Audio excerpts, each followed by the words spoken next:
Hello, and today we're going to be talking about mathematical functions.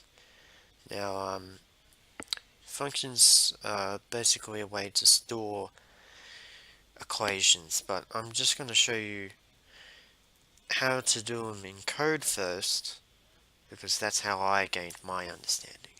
Okay, so here we have a function in JavaScript, and you'll notice in other coding languages it is a similar setup. You define that it's a function, you say function name, and then you have the brackets here, and then whatever's in the middle here is what the function actually does. So for example, code in here. So we can change this name to whatever we want. Let's just call it f, and we can do whatever we want here. So some sort of code. Now we can also accept parameters. So if anything inside this bracket here that's not separated by a comma is some sort of value that I can pass through it. So in my code I can square it, and then when I want to use the function,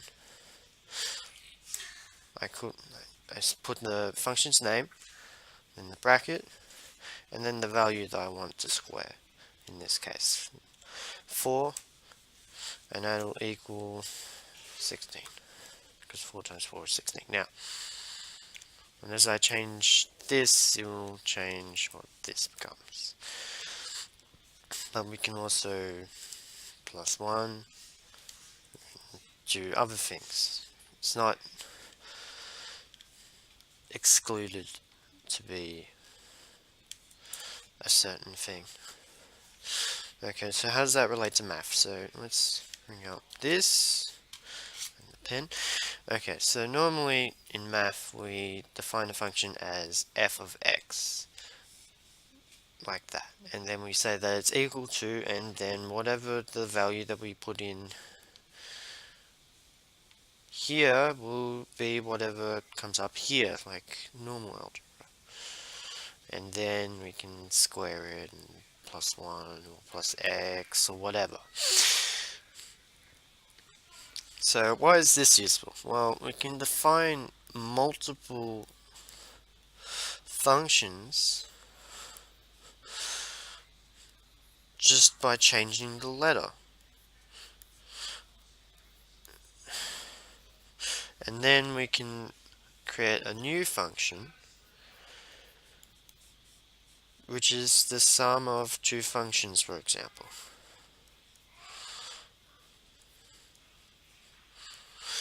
What we can also do is say that a function is equal to another function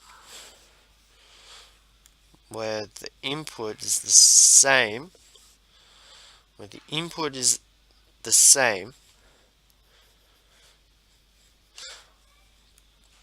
but plus some sort of difference, like so. If it would change back to black, that would be nice. There we go. So this, whatever this h function is just get some sort of value, put it into the already predefined f of x, but this time we increment x by 1. So if h was 4, f of x would be 5. So let's do an example of that. F of x is equal to x squared, and we'll say that h of x is equal to f of x plus 1. Alright, so if we of h of 2 is equal to f of 2 plus 1, which is equal to f 3. And 3 squared is just 9, so that's all we get there. But you can see how we used multitude of functions to get some sort of value. We can also make it even more complex by saying like different functions over another function is equal to some sort of value or a constant or something like that.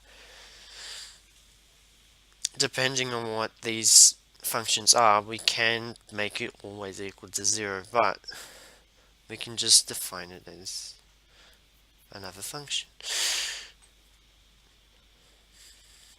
Okay, so what about graphing functions? Okay, so here's our x and y. This is still x, but instead of y, we have f of x, or whatever function that we want to map. And let's just say for this example, f of x is equal to x. So it's just a straight line coming through like so. There we go.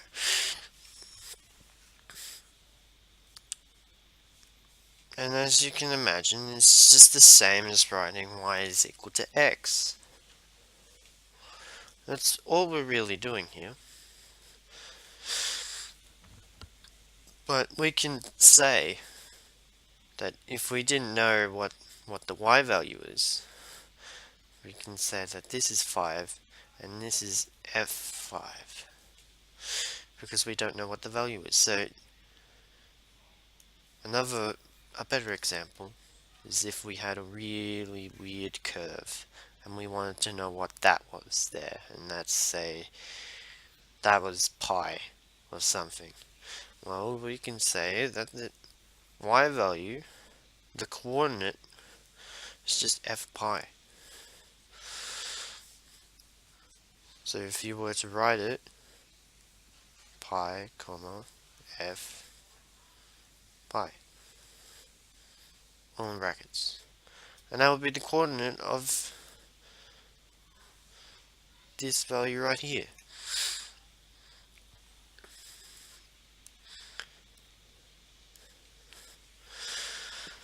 So, as you can see, functions can be used in multitude of ways.